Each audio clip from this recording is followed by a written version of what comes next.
Hai, Assalamualaikum warahmatullahi wabarakatuh. Bertemu lagi di channel YouTube sederhana saya ini. Jadi untuk kesempatan kali ini, mari kita belajar tentang soal pretest PPG untuk guru SD. Dan ini merupakan bagian ke-11. Nah, seperti video sebelumnya, tentu di video kali ini ada beberapa catatan yang perlu teman-teman perhatikan. Di sini catatan yang pertama, soalnya terdiri dari 10 soal. Dan 10 soalnya ini, mari kita membahas tentang matematika. Dan tentunya mari kita berdiskusi apabila teman-teman menemukan ada jawaban atau pembahasan yang salah. Untuk tidak berlama-lama, kita langsung ke soal yang pertama. Nah, di sini untuk soal yang pertama, Pak Johan membeli 30 topi untuk dijual kembali. Sebanyak 12 topi jenis A dijual dengan harga Rp12.500 per buah.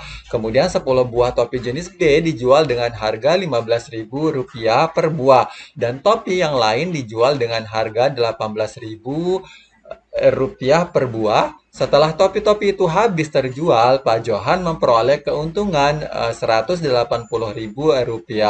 Nah, modal Pak Johan untuk membeli topi tersebut sebesar yang A Rp260.000, yang B Rp264.000, yang C Rp272.000, yang D Rp286.000. Nah, untuk soal nomor satu ini, kira-kira jawaban yang benar yang mana?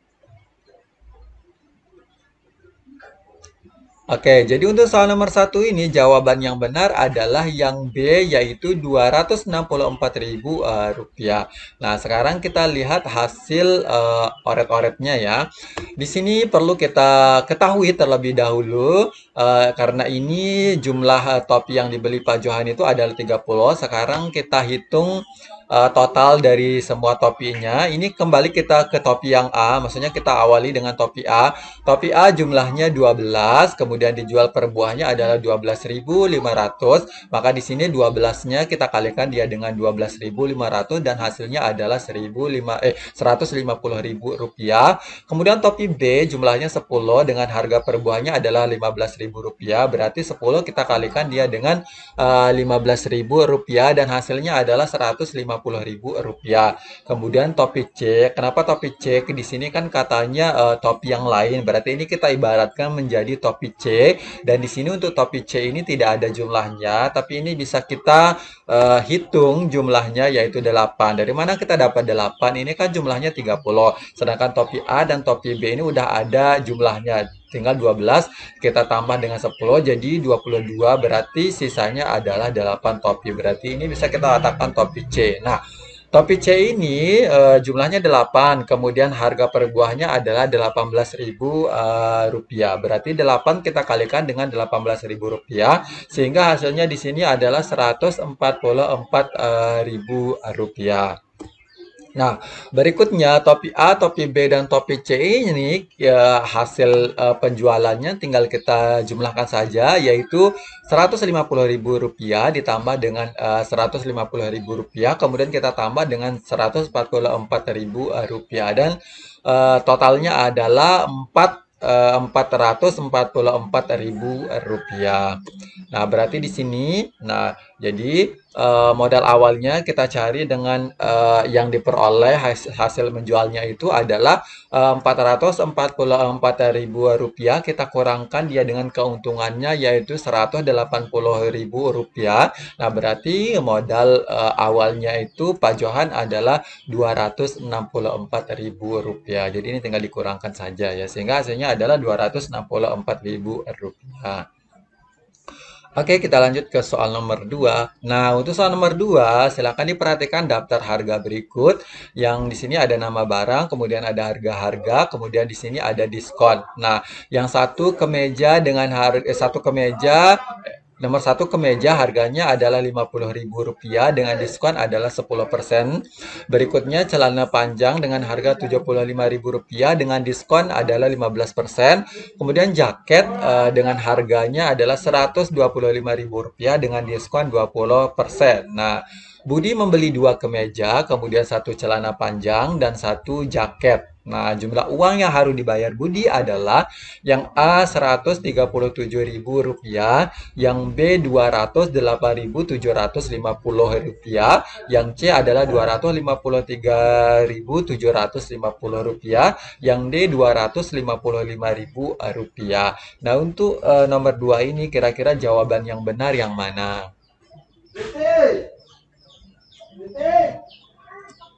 Oke, jadi untuk soal nomor 2 ini, jawaban yang benar adalah yang C, yaitu Rp253.750. Nah, sekarang kita cek untuk oret-oretnya. Nah, di sini kita menghitung dulu diskon per barang. Ya, kita mulai dari kemeja. Nah, kemejanya ini 50 ribunya kita bagi dia dengan 100%, kemudian kita kalikan dia dengan 10%, hingga ketemu hasilnya diskonnya adalah 5.000. Nah, sedangkan untuk celana panjang harganya kan Rp75.000. Ini kita bagi dengan 100, kemudian kita kalikan dengan 15%, dan hasil diskonnya adalah Rp11.250. Nah, berikutnya ada jaket. Jaket dengan harganya adalah Rp125.000.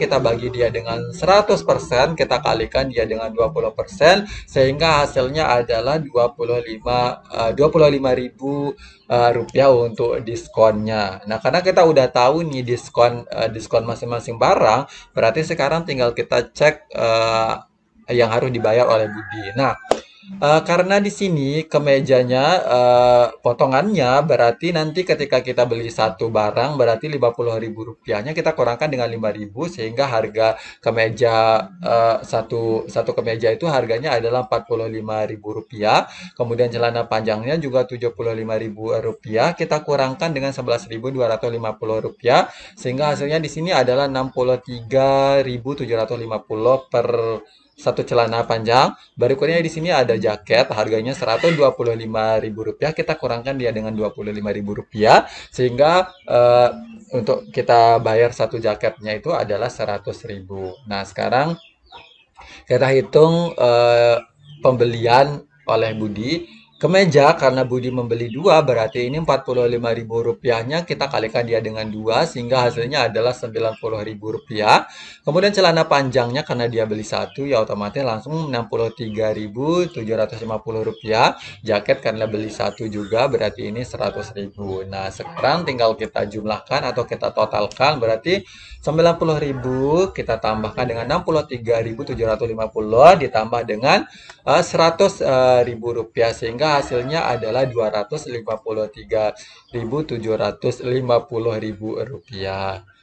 Oke, kita lanjut ke soal nomor 3. Nah, untuk soal nomor 3, perhatikan gambar di bawah dengan cermat. Jika berat kaleng dan isinya 500 gram, persentase tara sebesar yang A 20%, yang B 12,5%, yang C 10%, sedangkan yang D adalah 5%. Nah, untuk soal nomor 3 ini, kira-kira jawaban yang tepat yang mana? Oke, jadi untuk soal nomor 3 ini tentu jawaban yang tepat adalah yang C, yaitu 10%. Nah, sekarang mari kita hitung.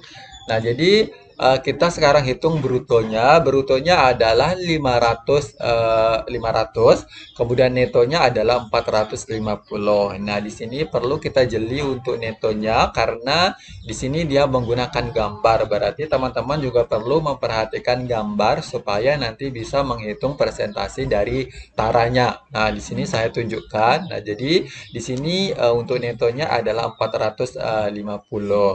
Sekarang mari kita hitung untuk taranya. Nah, untuk tara berarti adalah bruto kita kurangkan dia dengan neto. Berarti di sini 500-nya kita kurangkan dia dengan 450. Di sini hasilnya adalah 50. Nah, di sini catatannya saya ingatkan lagi teman-teman, ketika ada gambar tidak ada salahnya mengecek gambarnya. Siapa tahu nanti di gambarnya itu ada angka yang bisa kita masukkan di sebuah rumus untuk soal tertentu ya, seperti soal seperti ini. Kalau kita tidak mengecek gambarnya bakalan salah dalam menghitung. Oke, Kita lanjutkan karena ini yang diminta adalah presentasi dari Tara, berarti di sini rumusnya adalah Tara kita bagi dengan bruto, kemudian kita kalikan dia dengan 100%. Nah, karena Taranya kita udah temukan tadi 50, berarti di sini 50 per 500 kita kalikan dia dengan 100, sehingga di sini hasilnya adalah 10%. Oke, kita lanjut ke soal nomor 4. Nah, untuk soal nomor 4, di sini perhatikan gambar persegi panjang ABCD dan persegi PQRST berikut. Nah, di sini ada persegi panjang dan persegi ya. Oke, jadi pertanyaannya adalah luas daerah yang tidak diarsir 529 cm kuadrat. Kemudian luas daerah yang diarsir adalah yang A 60 cm kuadrat, yang B adalah 71 cm kuadrat. Sedangkan yang C di sini 120 cm kuadrat, sedangkan yang D adalah 240 cm kuadrat. Nah, untuk soal nomor 4 ini, kira-kira jawaban yang tepat yang mana sih? Oke, jadi untuk soal nomor 4 ini, jawaban yang tepat adalah yang A, yaitu 60 cm kuadrat. Nah, sekarang mari kita cek hasil perhitungannya ya. Nah, di sini kita menghitung luas ABCD dulu, berarti kita mau menghitung persegi panjang dulu. Nah, rumus dari luas kan panjang dikalikan lebar, berarti di sini karena panjangnya 20 cm kuadrat, kemudian di sini lebarnya 18, maka 20-nya kita kalikan dia dengan 18, sehingga hasilnya di sini adalah 360. Nah, sekarang kita hitung juga luas dari PQRS, berarti ini persegi, sisi kali sisi, berarti 17 kita kalikan dia dengan 17, sehingga hasilnya adalah 289. Nah, berikutnya berarti di sini yang diketahui, menambahkan diketahuinya kan luas tidak diakses sudah diketemukan yaitu 529 cm kuadrat. Nah, berarti di sini kita masukkan rumus, berarti luas tidak diakses sama dengan luas ABCD, kemudian kita tambahkan dia dengan luas PQRS, baru kita kurangkan dengan 2, kita kalikan dengan luas yang diarsir. Nah, berarti di sini tinggal kita masukkan soalnya, maksudnya hasilnya. Nah, di sini karena udah kita tahu hasil-hasilnya, berarti luas tidak diarsirnya itu kan 529, tinggal kita masukkan sama dengan 360, kemudian kita tambah dia dengan 289, kita kurangkan dia dengan 2 dikalikan X. Nah, X ini karena L dirasa belum diketahui, berarti kita ibaratkan seperti X. Nah, berarti di sini 529 sama dengan 649, kita kurangkan dia dengan 2X. Kemudian 2X sama dengan 649, kita kurangkan dia dengan 529. Kemudian X sama dengan 120, kita bagi dia dengan 2, sehingga X sama dengan 60. Oke, kita beralih ke soal nomor 5. Nah, soal nomor 5 ini sama dia dengan soal nomor 4. Nah, apabila teman-teman pengen menyetop video di nomor 5 ini, karena udah dijelaskan tadi bagaimana cara kita menghitung pertanyaan seperti ini, silakan. Nah, tapi tidak ada salahnya saya bacakan ya. Perhatikan gambar persegi panjang KLMN dan persegi PQRS berikut. Nah, silakan teman-teman perhatikan gambarnya, ada persegi panjang dan persegi. Nah, di sini jika luas daerah yang diarsir 40 cm kuadrat. Nah, di sini yang diarsir yang udah diketahui ya. Kemudian pertanyaannya adalah luas daerah yang tidak diarsir. Yang A 80 cm kuadrat, yang B 176 cm kuadrat, yang C 216 cm kuadrat, sedangkan yang D adalah 256 cm kuadrat. Nah, untuk soal nomor 5 ini kira-kira jawaban yang benar yang mana sih? Oke, jadi untuk soal nomor 5 ini jawaban yang benar adalah yang B, yaitu 176 cm kuadrat. Nah, sekarang kita lihat hasil perhitungannya ya. Nah, di sini kita mau menghitung luas KLMN. Di sini luas KLMN yaitu 16, kita kalikan dia dengan 12 sehingga hasilnya adalah 192. Berikutnya di sini kita hitung luas PQRS. Di sini 8 kita kalikan dengan 8 sehingga hasilnya adalah 64. Dan tentunya di sini diketahuinya ada luas yang sudah diarsir itu nilainya adalah 40 cm kuadrat, dan tentunya mari kita masukkan dia ke rumus, yaitu luas tidak diarsir sama dengan luas KLMN ditambah dengan luas PQRS dikurangi dengan 2 dikalikan dengan L yang diarsir. Nah, sekarang kita masukkan karena L tidak diakses yang belum ditanyakan, berarti tinggal kita masukkan di sini yaitu 192 kita tambahkan dia dengan 64, kita kurangkan dia dengan 2 dikalikan 40. Nah, 192 ditambah 64 itu hasilnya adalah 256, sedangkan 2 dikalikan 40 hasilnya adalah 80. Maka 256-nya ini kita kurangkan dia dengan 80 sehingga hasilnya adalah 176. Oke, kita lanjut saja ke soal nomor 6. Nah, untuk soal nomor 6, perhatikan gambar berikut. Nah, jadi di sini ada garis KML. Oke, yang ditanyakan adalah besaran pelurus sudut KLN adalah yang A 31 derajat, sedangkan yang B adalah 72 derajat, sedangkan yang C 85 derajat, sedangkan yang D adalah 155 derajat. Nah, untuk soal nomor 6 ini, kira-kira jawaban yang tepat yang mana sih?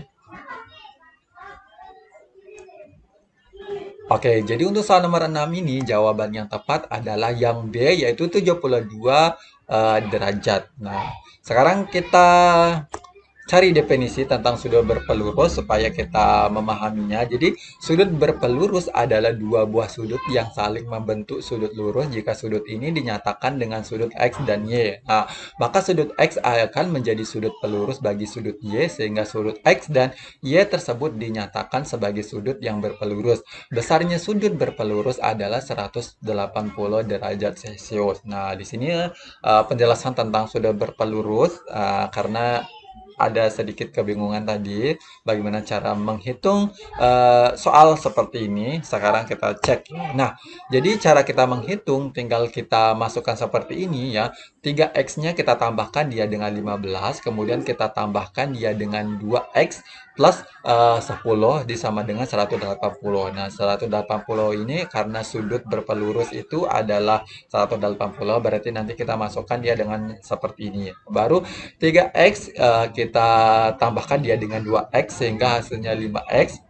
Kemudian 15 kita tambahkan dia dengan 10, berarti ini 25. Nah, jadi cara kita menjumlahkan tentunya kita menggabungkan dia dengan yang sama ya, berarti X dengan yang X, yang tanpa X kita gabungkan dia dengan tanpa X. Nah, berarti di sini hasilnya adalah 5X ditambah 25 sama dengan 180. Nah, sekarang 5X berikutnya 180 kita kurangkan dia dengan 25. Karena 25 pindah posisi otomatis kita kurangkan, maka di sini 5X hasilnya adalah 155. Kemudian X sama dengan 155 kita bagi dia dengan 5 sehingga hasilnya adalah 31. Nah, di sini yang ditanyakan adalah besaran pelurus sudut KLN. Berarti sudut KLN itu kan di sini nilainya itu adalah 3x plus 15 kan untuk nilai sudutnya. Tapi karena ini yang ditanyakan adalah pelurus sudut, berarti nanti ketika kita menghitungnya kita menggunakan 2x plus 10 ya. Nah, karena ini sesuai dia dengan pengertian. Kan di sini sudut X akan menjadi misalnya gini kan, maka sudut X akan menjadi sudut pelurus bagi sudut Y sehingga sudut X dan Y tersebut dinyatakan sebagai sudut yang berpelurus. Nah, makanya di sini tinggal kita masukkan 2x ditambah 10 karena x-nya udah ketemu nih, berarti 2 kita kalikan dia dengan 31 baru kita tambah dia dengan 10 sehingga di sini 2 dikalikan 31 hasilnya 62, berarti kita tambahkan 10 sehingga hasilnya di sini adalah 72 derajat. Oke, sekarang kita lanjut ke soal nomor 7. Nah, untuk soal nomor 7 ini sama dia dengan nomor 6. Kalau teman-teman mau berhentikan video ini dan menghitung cara dengan yang tadi itu dipersilahkan. Namun tidak ada salahnya, sekarang kita bacakan ya. Oke, perhatikan gambar berikut. Silakan diperhatikan. Nah, yang ditanyakan adalah besaran pelurus sudut SQR adalah di sini A 101 derajat, yang B 100 derajat, yang C adalah 95 derajat, yang D 92 derajat. Nah, kira-kira nih untuk soal nomor 7 ini ada yang sudah menemukan jawabannya? Oke, jadi untuk soal nomor 7 ini jawabannya adalah yang C, yaitu 95 derajat. Sekarang mari kita hitung atau kita cek hasil perhitungannya. Nah, di sini kita hitung, tinggal kita menghitungnya seperti ini. 5x kita tambahkan dia dengan 4x, kemudian kita tambah dia dengan 9, sehingga sama dengan 180. Berikutnya 5x ditambah 4x sama dengan 9x, ditambah 9 sama dengan 180. 9x sama dengan 180, kita kurangkan 9, sehingga x adalah 171, kita bagikan dengan 9 sehingga X hasilnya adalah 19. Nah, karena yang ditanyakan adalah pelurus sudut SQR berarti yang kita gunakan adalah 5X. Ya, nah, berarti 5 kita kalikan 19 sehingga hasilnya adalah 95 derajat. Oke, semoga teman-teman mengerti ya. Nah, sekarang kita lanjut ke soal nomor 8. Nah, untuk soal nomor 8, sebuah kecamatan ingin mengetahui seberapa besar minat baca penduduknya. Untuk itu, setiap kelurahan di kecamatan tersebut membagikan angket kepada 75 penduduknya. Jika banyak kelurahan di kecamatan tersebut 13, banyak sampel penelitian tersebut adalah yang A 75 orang, yang B adalah 88 orang, yang C 875 orang, sedangkan yang D adalah 975 orang. Nah, untuk soal nomor 8 ini, kira-kira jawaban yang tepat yang mana sih? Oke, saya rasa untuk soal nomor 8 ini tidak terlalu sulit ya. Jadi jawabannya adalah yang D. Nah, jadi tinggal kita mengkalikannya saja karena ini yang diambil adalah sampel. Berarti ini 75-nya kita kalikan dia dengan 13 sehingga hasilnya di sini adalah 975. Oke, sekarang kita lanjut ke soal nomor 9. Nah, untuk soal nomor 9, data berikut ini menyajikan jumlah siswa di suatu kota. Di sini ada jenjang, kemudian ada banyak siswa. Nah, di sini ada SD, SD itu 4.960 banyak siswanya. Kemudian SMP yaitu 5.120, yang SMA 3.680, sedangkan yang SMK di sini 2.240. Nah, diagram lingkaran yang tepat untuk menyajikan data di atas adalah, nah di sini ada untuk SD-nya 31%, SMP-nya 32%, SMA 23%, SMK 14%. Sedangkan yang B di sini SD-nya 31%, SMP-nya 22%, SMA-nya 23%, SMK-nya 14%. Sedangkan yang C-nya di sini SD-nya 31, SMP-nya 22, SMA-nya 33, sedangkan yang SMK-nya 18%. Nah, untuk yang D, SD-nya 28, SMP 32, SMA 23, SMK-nya 17%. Nah, untuk menjawab ini berarti kita menghitung. Nah, baru kita bisa cari jawaban untuk diagram lingkarannya. Nah, untuk soal nomor 9 ini kira-kira yang tepat yang mana? Oke, jadi untuk soal nomor 9 ini yang tepat adalah yang A. Nah, sekarang mari kita cek hasil perhitungannya ya. Nah, di sini yang pertama tentunya kita harus menghitung banyak siswa dari SMP sampai ke SMA. Nah, maka di sini tinggal kita jumlahkan, berarti di sini 4.960-nya kita tambah dengan 5.120, kita tambah dia dengan 3.680, kita tambah dia dengan 2.240, sehingga hasil banyak siswa secara keseluruhan adalah 16.000. Nah, sekarang kita mulai hitung presentasinya dari SD. Nah, berarti presentasi di sini kita gunakan 100% ya. Nah, berarti di sini SD-nya kan 4.960, baru kita bagi dia dengan 16.000 rupiah, baru di sini kita kalikan dia dengan 100. Nah, berarti di sini nanti hasil perhitungannya adalah 496.000 rupiah, kita bagi dia dengan 16.000 rupiah. Nah, supaya kita tidak capek menghitungnya, tinggal kita menghilangkan 3 nolnya aja. Maka di sini untuk SD ketemu hasilnya adalah 31%. Nah, SMP-nya tentunya sama cara penghitungannya, berarti di sini 5.120-nya kita bagi dia dengan 16.000 rupiah, baru kita 16.000, baru kita di sini kalikan dengan 100 sehingga hasilnya adalah 512.000, kita bagi dengan 16.000 sehingga di sini hasilnya adalah 32%. Oke, untuk SMA-nya sama juga, berarti di sini 3.680-nya kita bagi dengan 16.000, kemudian kita kalikan dia dengan 100, maka di sini hasilnya adalah 368.000, kita bagi dia dengan 16.000, sehingga hasil persennya adalah 23%. Nah, untuk SMK-nya di sini 2.240, kita bagi dia dengan 16.000, kemudian kita kalikan dia dengan 100, sehingga hasilnya adalah 224.000, kita bagi dia dengan 16.000, sehingga di sini hasilnya adalah 14%. Nah, maka di sini perlu kita cek benar-benar ya, apalagi terkait dia dengan diagram. Kadang ada beberapa diagram kalau kita totalkan tidak ketemu 100% ya. Jadi, usahakan memang untuk diagramnya itu semuanya harus 100% karena dia menggunakan 100% ya. Oke, sekarang kita ke soal nomor 10 atau soal yang terakhir. Nah, untuk soal nomor 10, seorang pemborong memperoleh proyek pembangunan rumah. Nah, proyek tersebut rencananya harus dikerjakan dan selesai selama bulan April serta melibatkan 18 orang pekerja. Nah, sebelum proyek dikerjakan, dipastikan pada tanggal 14, 15, dan 16 April para pekerja diliburkan. Nah, agar pembangunan rumah tetap selesai tepat waktu, pemborong tersebut memerlukan beberapa pekerjaan tambahan. Pekerjaan tambahan yang diperlukan sebanyak yang A 20 orang, yang B 10 orang, yang C 8 orang, yang D adalah 2 orang. Nah, untuk soal nomor 10 ini kira-kira jawaban yang tepat yang mana sih?